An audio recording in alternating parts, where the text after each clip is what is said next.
Hello everyone, welcome to this edition of the Mellow Pod. Today I'm joined by Stewart McLean. Thanks, Rachel. It's great to be here. Great, and Stewart, we know that we always start the Mellow Pod with a little bit of thinking about your own childhood. So could you tell me somebody who influenced you in your childhood or something that was important to you in your childhood? Just a couple of moments telling us about that. So I recently spent time with mum and dad, and we were watching old videos, and it was really nice to see us all out going on a walk that a road that I drive on just now that was just getting built at that time. So being able to look back and reflect on those times is important. Yeah, it was a nice experience. Happy memories. Oh, yeah. Thanks for sharing that. So you've been a Mellow trainer for a number of years now, and you can maybe tell us about that in a moment, but you've just joined working us at Mellow Parenting. So could you tell us a little bit about the history of your journey with Mellow Parenting? How did you get involved in Mellow? Yeah, so I remember doing my actual Mellow training originally with Christine. It was in the Swallow Hotel in Glasgow. My memory that sticks out most is Christine coming in with this huge suitcase and wondering what's going on here. And inside that suitcase was lots and lots and lots of videos, VCRs, and that was Christine bringing out videos. And I remember saying, she knew every video that she had and wanted to make sure that we could see lots of nice parent and child interaction in those videos, and she was able to select different videos. So nowadays we're able to use videos as part of PowerPoints, but certainly back then that would have been 2006, I think. It was VCRs we were using then. Yeah, it's amazing how things have moved on, isn't it? Yeah. So Stewart, we've been thinking about our Mellow programmes, and obviously Mellow started off with programmes for toddlers, and then we moved towards babies and bumps, and we've been very much working in early intervention and prevention with our programmes. But over the last few years, we've been looking at developing programmes for young people. And that's one of the things I know that you're really passionate about. And I wonder if you could start off just by saying, some of the challenges that young people are facing, that you're seeing in your work and your wider work, just a little bit at the moment. So obviously one of the main ones absolutely is young people's experience of COVID. Young people for a long period of time were asked not to go out, build relationships, spend time with friends. Their groups, activities were all cancelled. So and also obviously education, school. Young people, a lot of young people weren't in school during that time and had to do their learning from their bedrooms, their living rooms, with parents who were going through their own experiences of COVID and what that looked like for them. So yeah, that's definitely one of the factors that seem to be coming out when working alongside young people just now, is the impact that that period of time of COVID has had in lots of different ways for young people. Yeah. They've all had that similar experience, looked different for lots of different people. Lots of different young people have experienced that in different ways. Most importantly, it's really important when working alongside young people, thinking about our Mellow for Young People group, that we take time to understand what that and other experiences are like for that young person, and really take time to understand that and listen to it.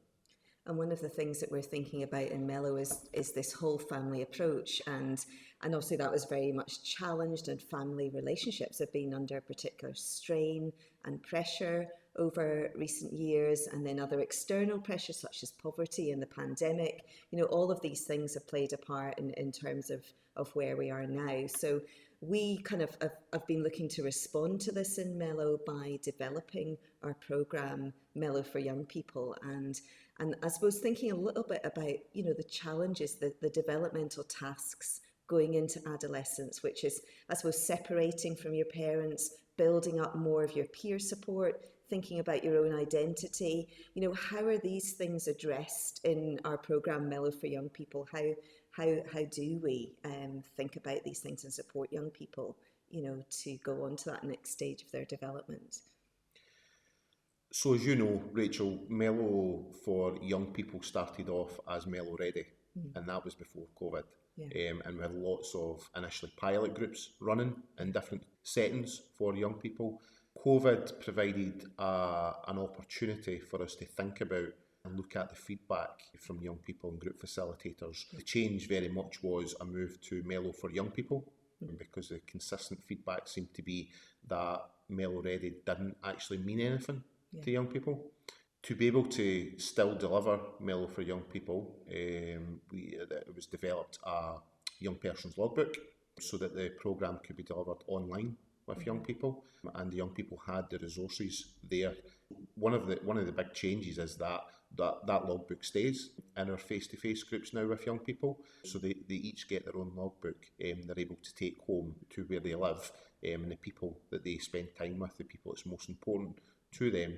And we hope that they'll share some of the journey they're learning in the group with whoever is important in their life, that can then build on some of that learning as well. I came across a quote recently that interventions aimed at adolescents are most likely to result in behaviour change when they afford adolescents respect and autonomy and account for what they value. One of the things that we've been thinking about is how do we continually involve young people in the shaping of our programme? How do we bring, get to what's important to them, what they value? How do we bring their opinions, their lived experience, into this programme? And we've been thinking a lot about that in Mellow, and I wonder if you've got thoughts about how we're doing that and how we can continue to do that. So first of all, for young people taking part in our Mellow for Young People groups, the important message is a young person cannot be forced to participate, regardless of the potential benefits that those around the young person might see. As group facilitators, it is our job, our responsibility to make sure that young person understands what they're agreeing to or we're asking them to take part in, that they are afforded the opportunity to ask lots of questions about the group, so that they can make an informed decision about whether they would like to take part. And being specific to the young person to say, look, this is your choice. We hope that you'll participate in the programme.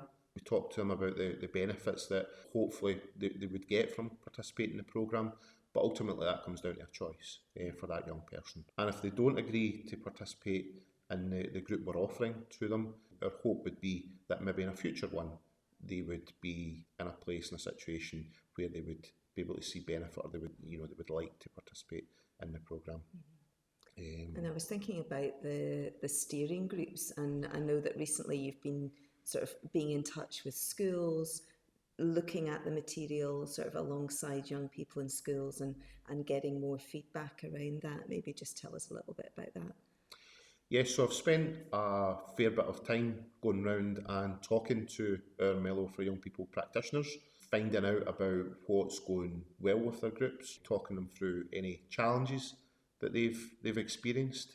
I was in a privileged position where I was able to speak to some of the young people as well that had participated in our programmes, and some young people that were just about to participate in the programme but had seen the resources, and gather feedback from them, talking about the things that they were looking forward to participate in the programme. One of the ones that consistently came up was the session that we talked to young people about their brains, so the marshmallow brain activity. Yeah. The consistent question is, can we eat the marshmallows and the sweetie shoelaces once they're finished? So yeah, that was an activity that stands out for the young people. Yeah. And of course, we know that, adolescence is this another window of opportunity, another opportunity of rapid brain development, isn't it? And, which goes on into the 20s, and really helpful for young people to know that they're in the process of change, that their brains are developing.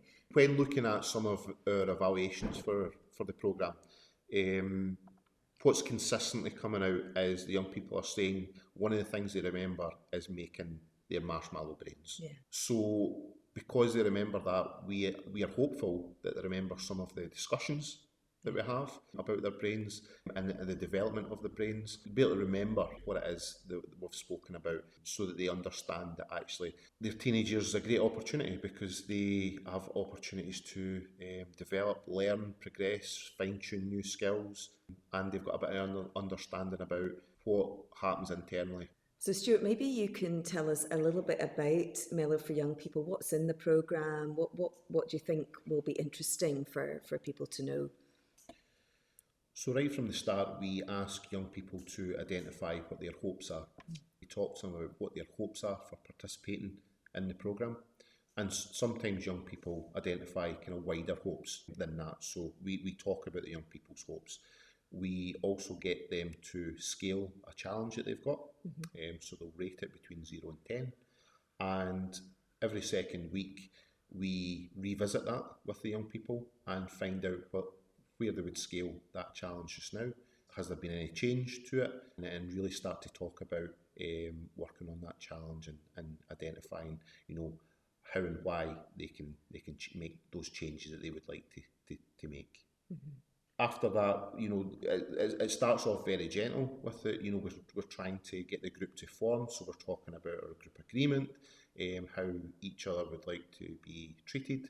We then move on to the marshmallow brain exercise and talk to young people about the development within their brain and the opportunities that the teenage years really brings in terms of their growth and development. Emotions is a huge part of the programme, so thinking about session 4, we talk to the young people about their threat, drive and soothe system and really get the young people to think about, what kind of things might activate their threat system. What kind of things might they be able to do or be supported to do that activate their soothing system? We spend a lot of time throughout the programme talking about emotions. The difference And relationships is a big part of the programme, isn't it? Thinking about healthy relationships and, even future families and, the influence of the young person's own family. I mean, any sort of thoughts on that? Yeah, so we do the exercise My Island that won't be unfamiliar to practitioners that have trained in our other programmes. So the young people develop their island and they'll have a think about what and who they might like to have on their island, and also importantly, who or what they might not want to be anywhere near their island. And we talk through that as a group. And that's encouraging the young people to think about relationships. We then move on to talk about the young person's family when they were a lot smaller child. So maybe we think about nursery age, what their family looks like now, and what their hope for their family might look like in future. We talk about messages that the young people's been given. So what helpful messages have you been given from your family? And has there been any less helpful messages that you've received as well? We also have a think about relationship beliefs, where the young people get to have a discussion, usually a debate about relationship beliefs and who agrees with certain statements, who disagrees. But it provides a fantastic opportunity to talk to the young people about actually we don't all need to agree. Sometimes our beliefs about the situation might be driven from our values. Our values we talk about early on in the group work programme, what values are important to the young people. So yeah, relationships are weaved throughout the programme, and we finish towards the end with our life jar as well. So the young people get to be really creative and create their own life jar through craft material and things, and then get to share that with other group members. Brilliant, thank you. And just thinking going forward, we realise the importance of peer relationships for young people, and we're thinking about ways, and we've already seen ways of delivering the programme with peers, and maybe just share just a couple of stories of that, and where else has Mellow for Young People been delivered? What kind of settings has it been delivered in? So yeah, we model during the group about being respectful to each other. So that's one of the fundamental parts we talk about within the group agreement, is showing respect to group members, thinking about how we're going to get along with each other, thinking about confidentiality in terms of if a young person discusses something within the group, how that information is going to stay within the group. It's not going to be, young people have to have a trust that it's not going to be shared on social media or discussed within the wider kind of school setting, all those kind of things. And then we talk about what we've had to do as part of the group to be able to be a successful group, the learning that young people can then take out with their kind of wider peer networks. Yeah. And there are some places that are doing peer delivery, aren't there? So young people that have been through the programme are then helping to kind of co-deliver the programme. Yeah, so we are having conversations with organisations who are beginning to identify peer mentors that can facilitate the groups, how we can make use of peer support in terms of mentoring for a programme and wider delivery, which is great. And your question about where the groups are being currently delivered, a lot of schools are starting to use the programme more widely within their school network. So that's a lot of health and wellbeing staff delivering programmes within schools. It has been used as a therapeutic offer for young people who've came into conflict with the law to support them to understand things that's happened to them and how they found themselves in the situation that they have, and how can we be supported to move on from those situations. And care experienced young people have been very much. Yep. So it's been great to have conversations with a couple of providers of residential care for young people, and to find out about how they're delivering it and the outcomes that they're seeing for young people. And we've got an exciting announcement, haven't we? Because we've got a new programme, Mellow Caring for Young People, which is for carers and parents of young people. And we've been asked about a programme that supports parents who, have teenage children, young people between the ages of 13 onwards. And now finally that programme is coming into being. Can you tell us a little bit about it? Yeah, so it's really exciting. There have been pilot groups run, so the early outcomes of that have been really exciting to read and hear about. We are now approaching the final stage pilot of this group work programme, and we've identified a number of pilot sites and organisations that's willing to pilot the group between December this year and summer 24. It's something we're asked about a lot, particularly because we've got our Mellow for Young People programme. It takes parents on the journey of the Mellow for Young People, so there's a lot of content that we cover in the Mellow for Young People programme that we talk to parents and carers about. We also use a lot of material from our other programmes, so we're thinking about similar material to our babies and toddlers programmes, but it's adapted for parents and carers of young people's age. Stewart, thanks so much for joining me today. I think we've had a great conversation, and we'd love to hear any feedback about the pod and what people are getting from it. So thanks very much. Thank you.